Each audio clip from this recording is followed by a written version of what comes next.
Bismillahirrahmanirrahim. Assalamu alaikum wa rahmatullahi wa barakatuh. Wa alaikum salam. Alhamdulillahi rabbil alamin. Wassalatu wassalamu ala rasulillahi sayyidi sallallahu alaihi wasallam wa ba'd. Welcome back our dear viewers to our channel Guiding Light, where we talk about life, faith and real conversations. I host conversations that heal, not conversations that trend. Karibu tena watazamaji wetu watukufu katika station yetu ya Guiding Light. Tunaendelea katika sehemu yetu ya 5 katika series yetu ya The Shepherd series, ambayo kwamba tulianza kwa kuifata kauli ya Bwana Mtume Muhammad sallallahu alaihi wasallam, kullukum ra'in wa kullukum mas'ulun an ra'iyah. Ndugu wapendwa katika imani, katika sehemu ya kwanza tulikuwa tunazungumzia masala ya discipline, tukazungumzia masala ya responsibility, vipi mwanadamu anachukua majukumu yake na vipi mwanadamu anakuwa na nidhamu katika mambo yake. Sehemu ya pili tulizungumzia namna binadamu anakuwa ni mwenye kuyaacha majukumu yake, na sehemu ya 3 tukazungumzia namna mtu anafaa kuchukua majukumu yake na kuyabeba na kuyapeleka yanavyofaa. Sehemu ya 4 tukamalizia tukizungumzia masala ya nidhamu, vipi mwanadamu ataishi katika nidhamu. Sasa leo hii tuko katika sehemu ya 5. Sehemu ya 5 tumekuja kuzungumzia yote yaliyotangulia, tunayaweka sehemu moja, na kwa sura mnayoiona siku hii ya leo siko peke yangu. Labda mmezoea kuniona nikiwa peke yangu. Leo niko na al-akh ustazi wetu, shekhe wetu, mwalimu katika walimu tunaowategemea. Mwenyezi Mungu amweke inshallah. Yeah. Karibu ustazi wetu katika channel zetu, karibu katika nyumbani kwako. Hapa ni kwako, hapa ni nyumbani kwako, karibu sana. Na watazamaji wetu wana imani kubwa kwa kusikia mambo mazuri na yenye kheri na yenye mwongozo mzuri katika dunia yao insha Allah. Nikiendelea sitamtambulisha, nitampa mwenyewe nafasi aweze kujitambulisha insha Allah. Tafadhali ustaz. Bismillahir Rahmanir Rahim. Assalamu alaikum wa rahmatullahi wa barakatuh. Alhamdulillahi rabbil alamin wa bihi nasta'inu ala umuri dunya wad din, wa salatu wassalam ala al-mab'uthi rahmatan lil alamin sayyidina Muhammadin alladhi ammat risalatahu ala al-alamin wa ala alihi wa sahbihi wa man tabi'ahum bi ihsanin ila yawmid din, thumma amma ba'du. Subhanaka la ilma lana illa ma 'allamtana innaka antal alimul hakim, wa ba'du. Mwanzo kabisa nichukue nafasi hii na fursa hii kumshukuru Mola Subhanahu wa Ta'ala ambaye ametujumuisha katika kikao hiki cha kheri, katika kikao ambacho kwamba kina faida kwetu sisi ambao kwamba wameketi katika kikao hiki, na kina faida kwa wote ambao kwamba wanafuatilia vikao kama hivi. Hakuna jambo la kheri katika ulimwengu huu na katika maisha ya mwanadamu kama mwanadamu kuchukua muda wake kumkopesha Allah. Na kumkopesha Allah muda wako ni kuchukua muda wako kusikiza maneno ya kheri, ukachukua muda wako kufuatilia maneno ya kheri katika social platforms zikiwemo hii ya ndugu yetu ambao kwamba ni ya Guiding Light TV. Kwa tunashukuru na Mwenyezi Mungu ajalie iwe ni ya kheri hapa duniani na kesho akhera inshallah.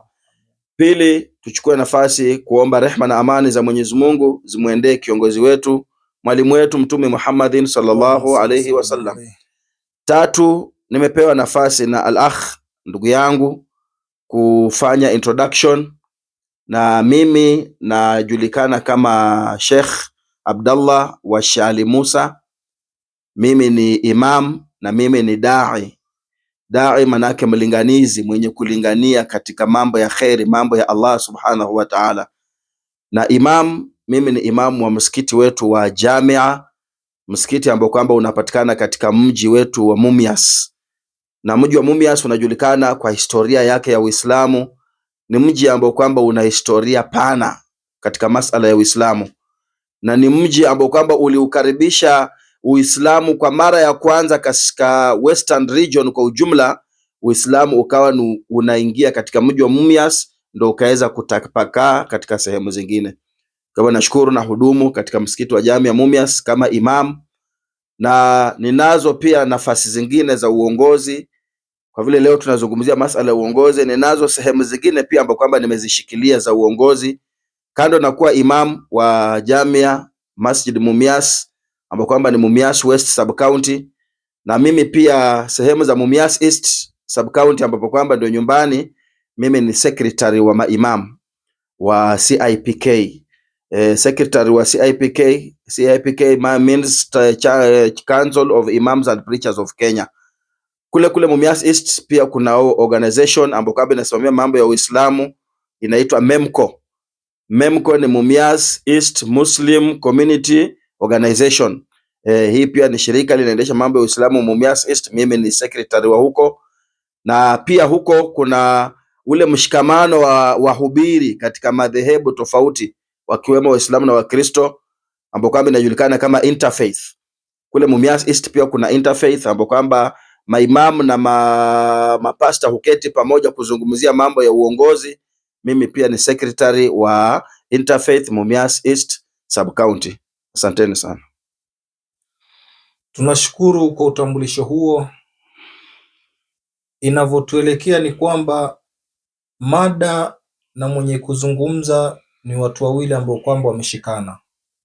Ukisikia neno imam, unajua kuna majukumu hapo na unajua kuna uongozi hapo. Ustaz, naam, unapohisi ama unaposikia neno uongozi, ni kitu gani kwanza ambacho kwamba kinakuingia katika akili? Naam, neno uongozi ni neno pana, ni jina kubwa ambalo kwamba limebeba mambo mengi sana. Na mimi ninaposikia neno uongozi, kitu kinachokuja katika akili yangu ni ile hali ya watu kuwa chini ya msimamizi mmoja. Watu wamefuata sheria ama wamefuata nidhamu kutoka kwa msimamizi mmoja, wakawa wako chini yake. Huo ndio uongozi, kwamba sasa yule aloko juu yao, yule ambao kwamba wanamfuata mwelekeo wake, huyo ni kiongozi, na wale waloko chini wamekubali kufuata nidhamu na sheria, sasa wao wako ndani ya uongozi. Kwa hivyo hiyo ndo maana ya neno uongozi kwa namna ambavyo kwamba tunaweza kulifahamu. Shukran sana. Inamaanisha mtu yoyote ambaye kwamba ana majukumu fulani tayari ni kiongozi. Si lazima iwe ni kampuni ama ni nini, hata nyumbani kwako wewe ni kiongozi. Hata shuleni wewe ni kiongozi. Hata sokoni ukiwa unauza wewe ni kiongozi. Kiongozi kivipi? Wale ambao kwamba wanakuja kununua kwako wewe, kuna mambo ambayo kwamba watasoma kupitia kwako wewe. Nikinukuu neno moja hapa, kuna bwana mmoja alizungumzia akasema, utakapotaka kujijua ni lazima uwe na mahusiano na watu. Sasa vile watu watakavyokuwa wana react kutokamana na mahusiano yako kwako, ndo utapata kujijua vizuri. Sasa katika neno la uongozi, hivi ni lazima mtu awe na cheo au awe na pesa ama awe na mamlaka labda ndo akuwe kiongozi, ama kiongozi ni vipi? Naam.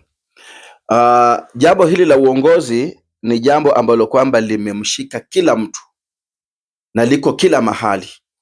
Katika misikiti kuna uongozi, katika makanisa kuna uongozi, katika biashara kuna uongozi, katika masoko kuna uongozi, kila sehemu ambayo kwamba inahusisha binadamu wa kawaida na binadamu wote, lazima kuna uongozi pale. Kwa hivyo uongozi ni jambo limemshika kila mtu, na kitu tunaweza tukasema kila mmoja, ukifuata mafundisho ya dini ya Kiislamu kutoka kwa mtume wetu Muhammad sallallahu alaihi wasallam, inamaanisha kwamba kila mmoja ni kiongozi.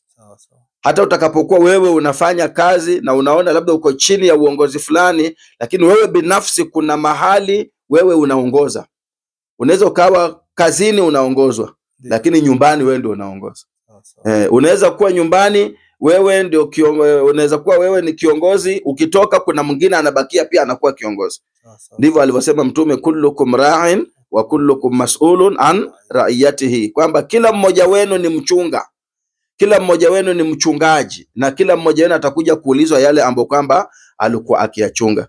Kwa hivyo tukishakubaliana kwamba kila mtu ni kiongozi, lazima sasa tuangalie, je, ni lazima, namna swali limekuja, je, ni lazima mtu awe na cheo ndo awe na kiongozi, ama ni lazima mtu awe na pesa ndo awe kiongozi?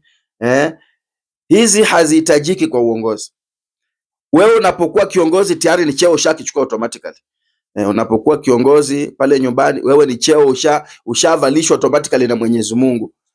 Kwa hivyo haihitaji mpaka uwe na pesa ndo uwe kiongozi, haihitaji mpaka uwe na cheo fulani mahali ndo uwe na kiongozi. Na leo sisi tumekuwa wenye kufeli. Leo tunapotaka kuchagua mtu, leo tumekuwa, maisha yamekuwa magumu, watu wanalia kila mahali.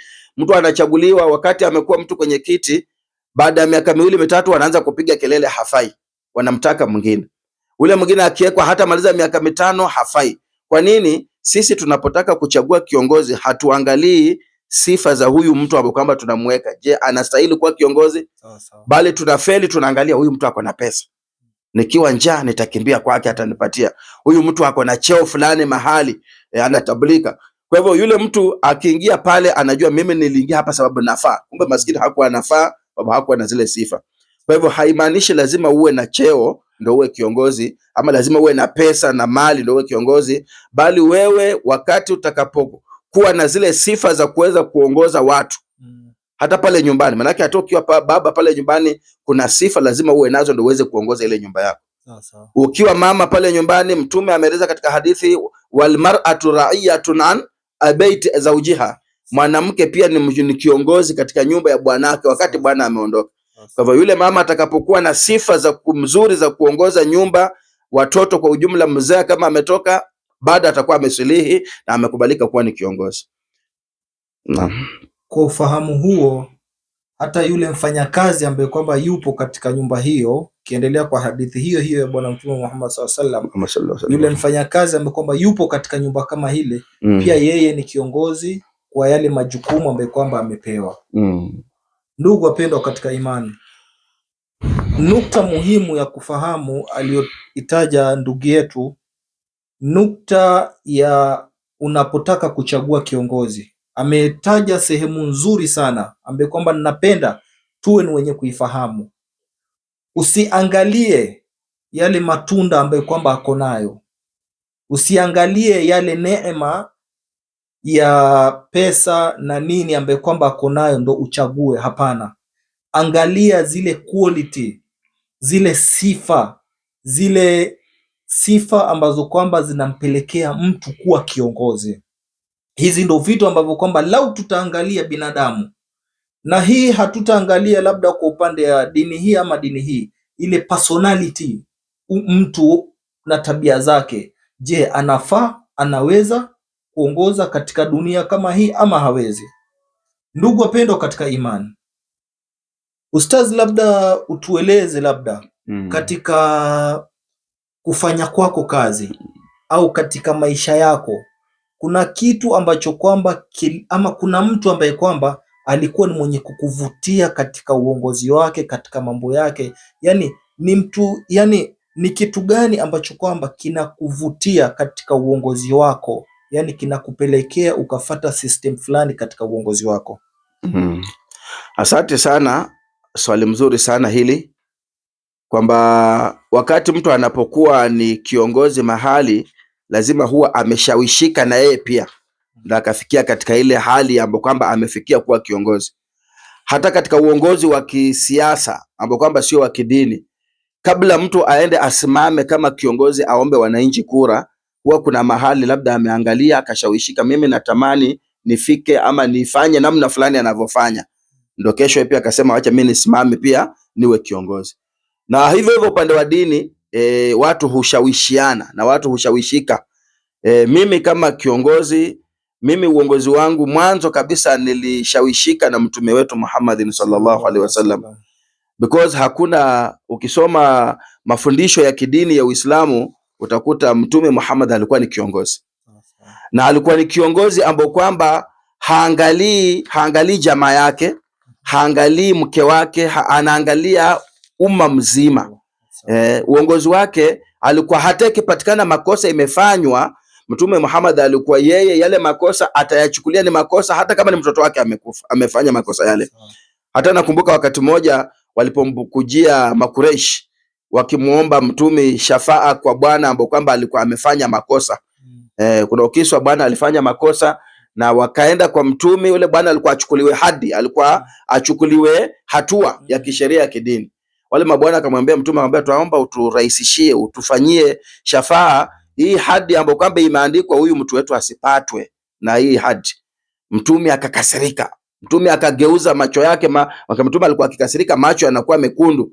Mtume akasema hili ndio jambo ambalo kwamba liliangamiza watu waliokuwa kabla yenu, kwa sababu waliokuwa kabla yenu walikuwa mtu mkubwa mwenye cheo mwenye mamlaka, akifanya makosa wanamwacha, wanamficha, wanamsitiri, lakini akifanya mtu hohehahe wa kawaida wanamchukulia hatua, akamu alayhi alhadda, wanamchukulia hatua. Kwa hivyo huu ni uongozi ambao kwamba tunataka tuige. Mtume katika maneno yake mwisho akasema, lau ingelikuwa mimi ni binti yangu Fatuma amefanya makosa haya, ningelimchukulia hatua, hukumu ingepita pasina kuangalia ni mtoto wangu. Kwa hivyo mimi katika uongozi nikaona Mtume Muhammad ndio mshawishi ambao kwamba watu wanafaa washawishike na yeye katika uongozi wake. Sababu yeye alikuwa ni kiongozi hajali. Na leo tunafeli. Leo mtu anapopata uongozi unakuta sasa anaweka maslahi yake na watu wake. Sio katika maisha ya kidini na maisha ya kidunia. Unakuta leo juzi tumetoka katika masala ya udhiya. Na alhamdulillah masiku yamepita vizuri, katika mwezi wa Dhulhijja tunaendelea na mwaka tunaumaliza. Tumekuwa na ibada ya kuchinja.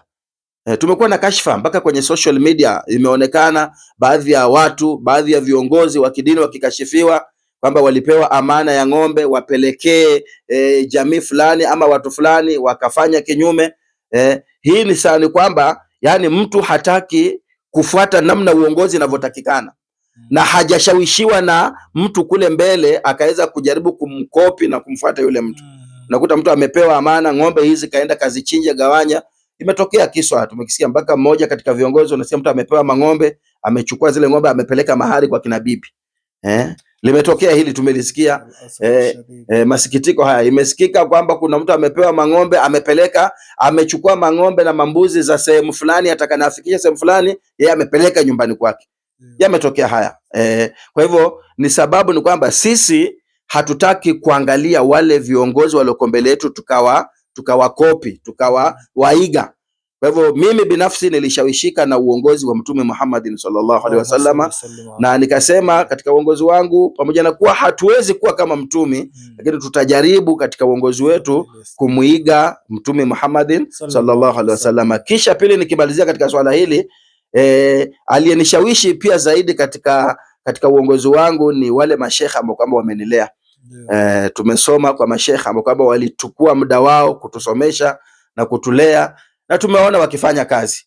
Mmoja katika mashekha ambao kwamba amenilea na tumemheshimu sana, shekha mmoja kusoma kutoka sehemu za Tana River akiitwa Sheikh Ismail Dido. Alikuwa ni kiongozi huku bara, ametembea na sehemu za pwani, ametembea kila mahala, kwa sababu alipojipata yeye ni kiongozi akaamua kuhudumia kila mtu, sio watu wa pwani, sio watu wa bara. Kwa hivyo nikaona kuwa kiongozi natakana uwe utajitolea kwa ajili ya watu wote. Sawa. Asante. Jibu zuri sana ambalo kwamba limenyoka. Alhamdulillah rabbil alamin. Tunazidi kupata faida na tunazidi kupata sifa za kiongozi na tunazidi kupata alama za kiongozi. Kabla hujamfanya kiongozi kuna alama zake, al-akhi amezieleza. baada ya kuwa ni kiongozi, kuna sifa zake al-akhi amezieleza, lazima tuwe ni wenye kuzifahamu na kuzichukua namna zinavyofaa. Naam ustaz, tukiendelea mbele, mimi ninavyofahamu katika ulimwengu kama huu, kuna watu ambao kwamba wanajua kuongoza watu na kuna watu ambao kwamba wanapotosha watu na kuna watu ambao kwamba wana hulka ya kugawanyisha watu.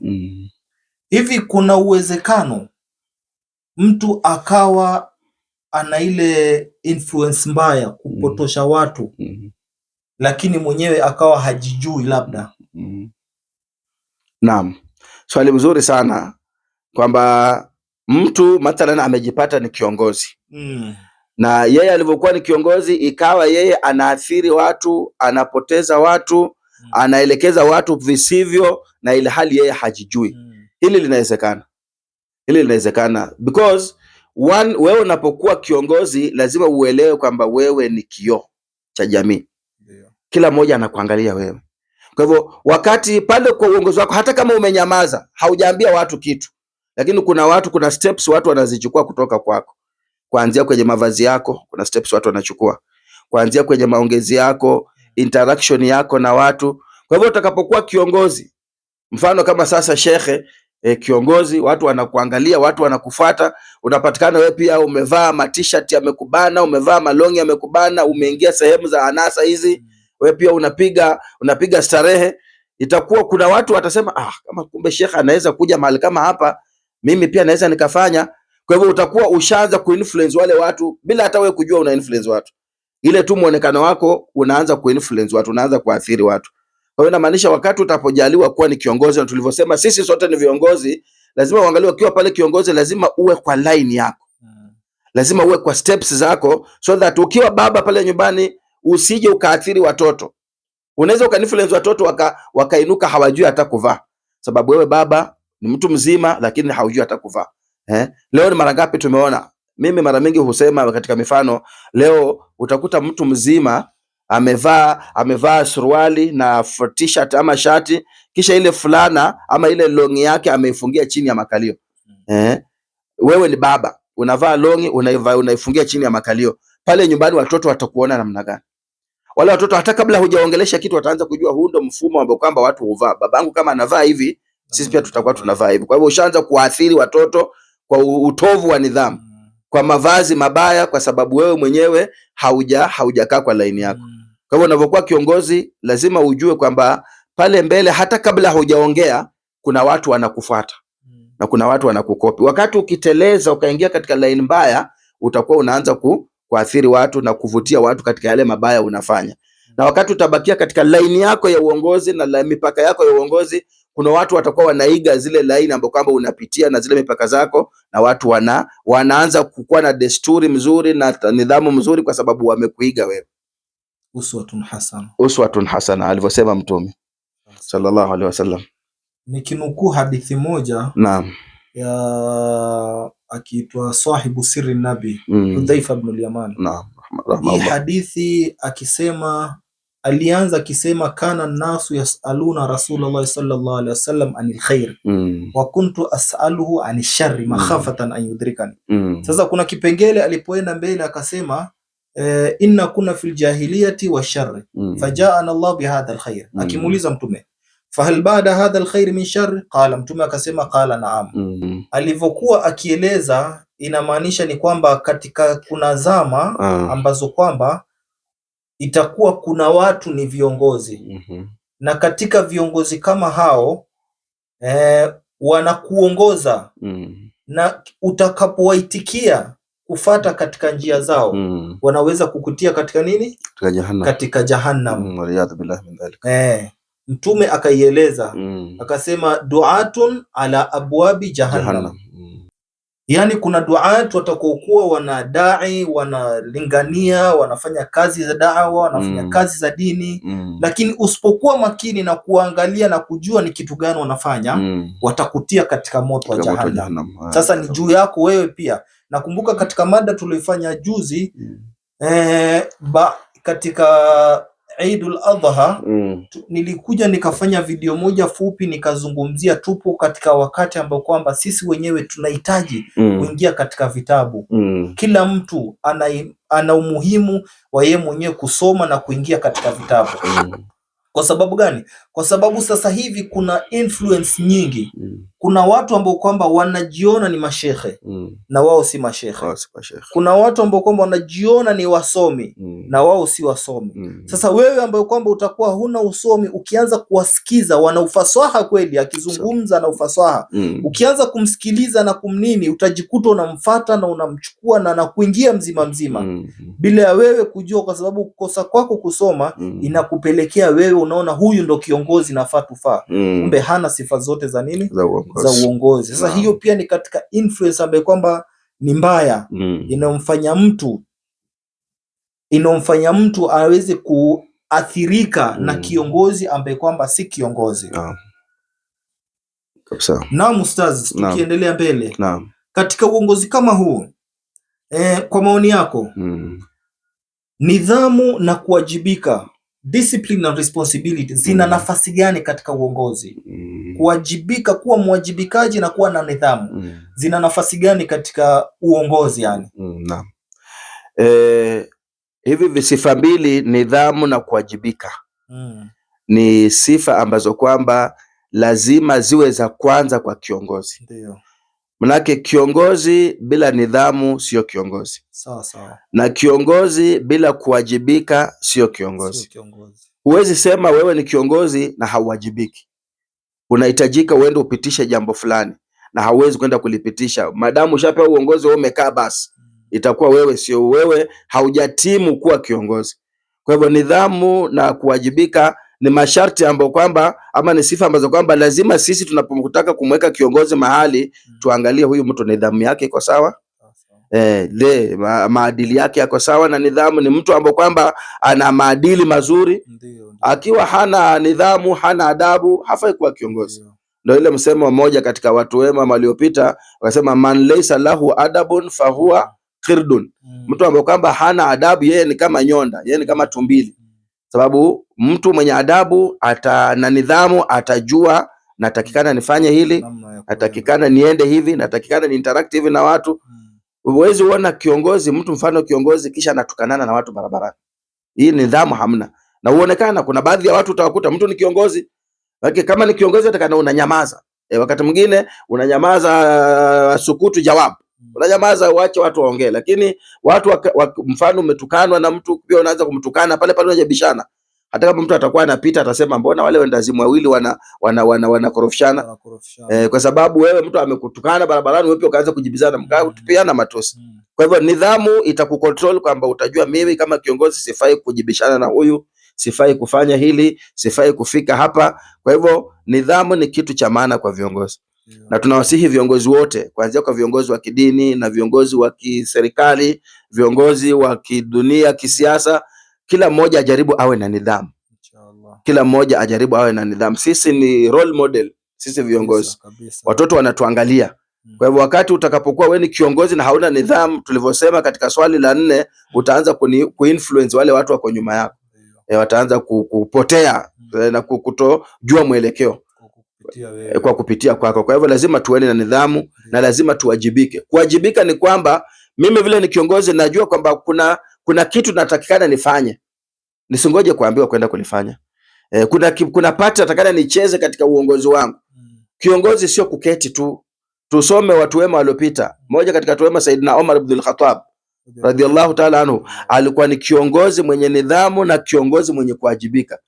Hata katika kiswa kimoja amepita wakati mmoja katika mji wa Madina, amepita mahali katika, manake yeye alikuwa ni kiongozi, ikifika jioni anaamka anaanza kutembea vijijini kujua hali za vijiji, hali za raia wake. Anapita tu akiangalia kujua kama kuna mahali kuna matatizo.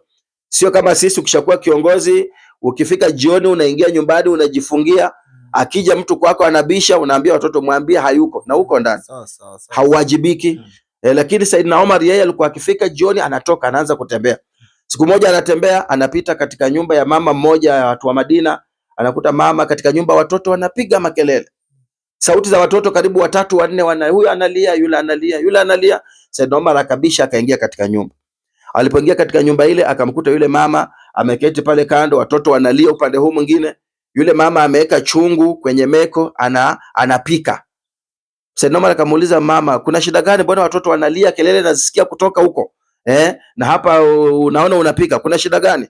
Mama akamwambia Saidna Omar, hapa hatuna chakula cha kupika, watoto wanalia sababu ya njaa, na imebidi nichukue moto niwashe, nibandike chungu, niweke maji. Wale watoto wakiona yale maji yakitokota watafikiria ni chakula kinaiva, kumbe ni maji na nachemsha tu, so that watakaa na matumaini, hata kama wanalia lakini watakuwa na matumaini ya chakula mpaka usingizi wachukue walale na njaa, sababu sina cha kuwapa.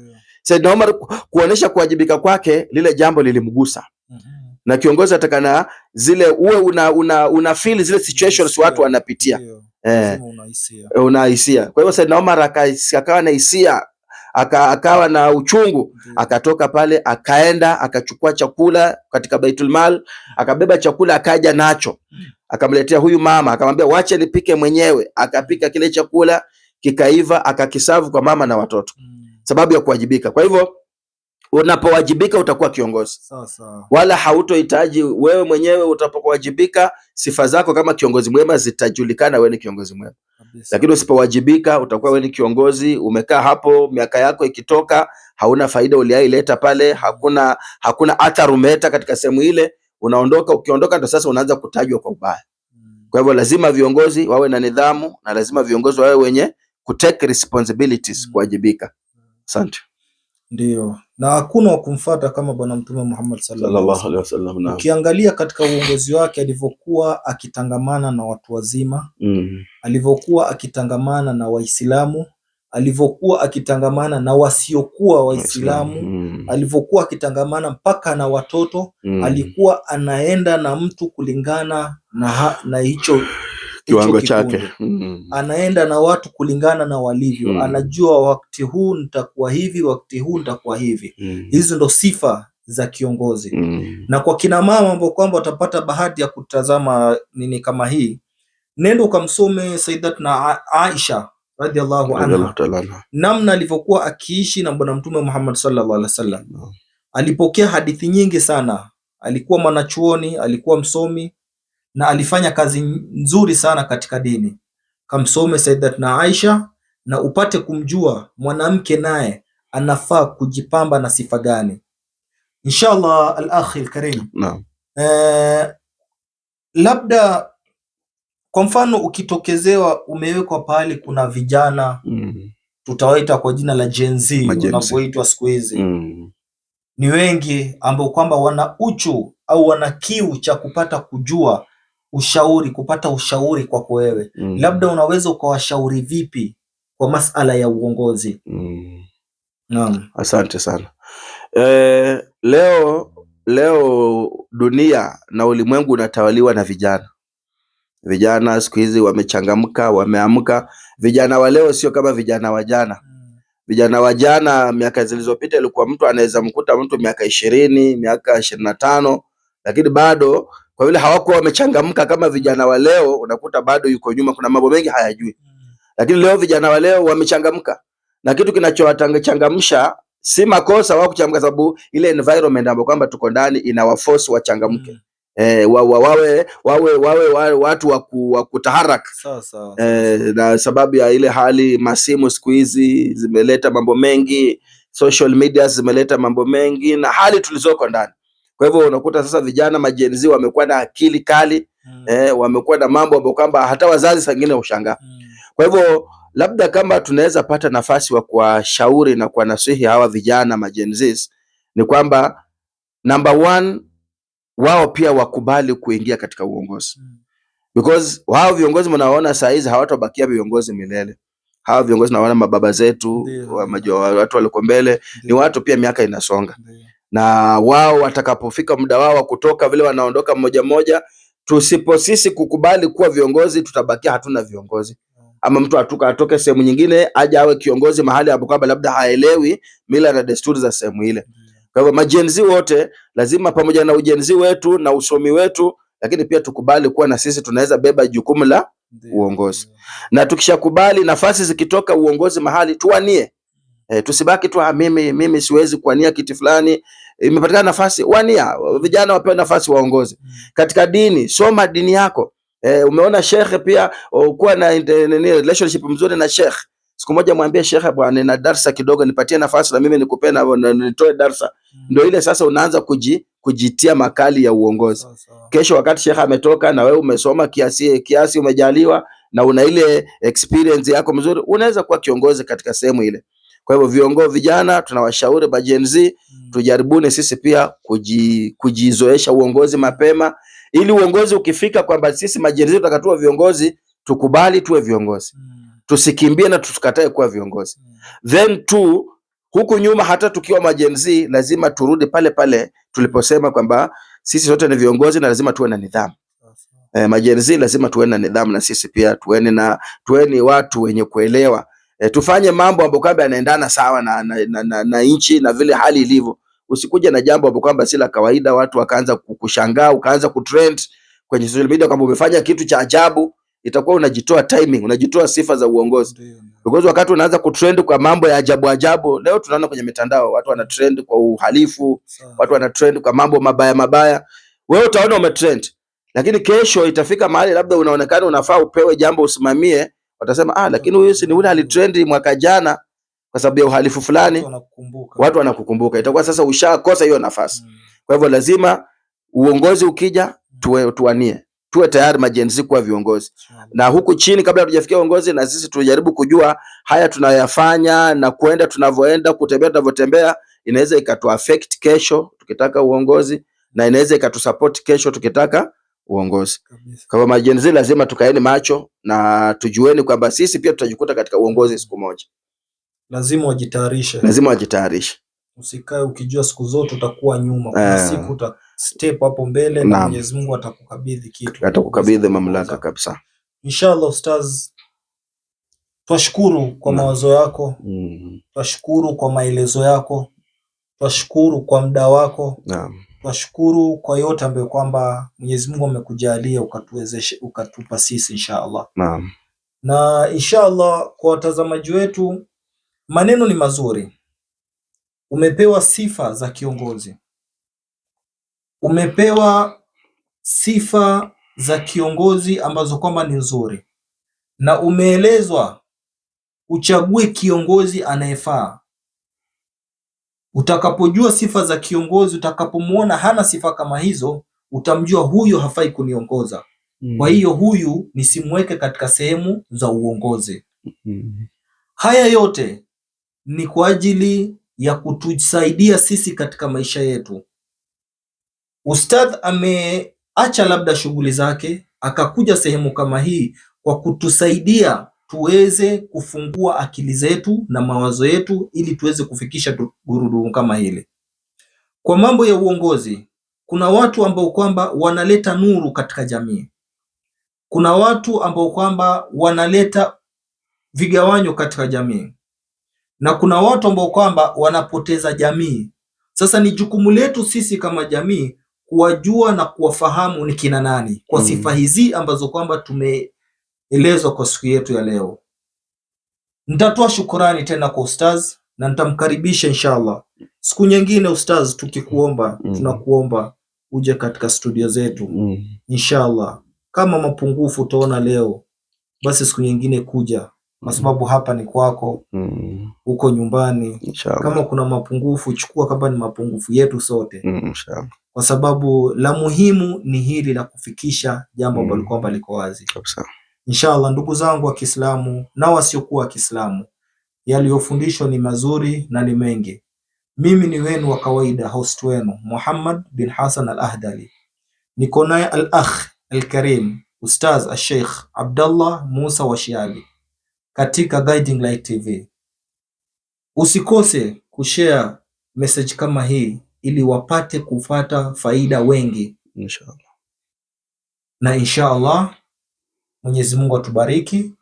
Mwenyezi Mungu aibariki Mumias yetu. Amen. Mwenyezi Mungu aibariki Kenya yetu. Amen. Mwenyezi Mungu aibariki dunia yetu. Amen. Na Mwenyezi Mungu azidi kumpa ufasaha ustazi wetu inshallah. Wala afwa minkum. Assalamu alaykum wa rahmatullahi wa barakatuh. Wa alaykum assalam wa rahmatullahi wa barakatuh.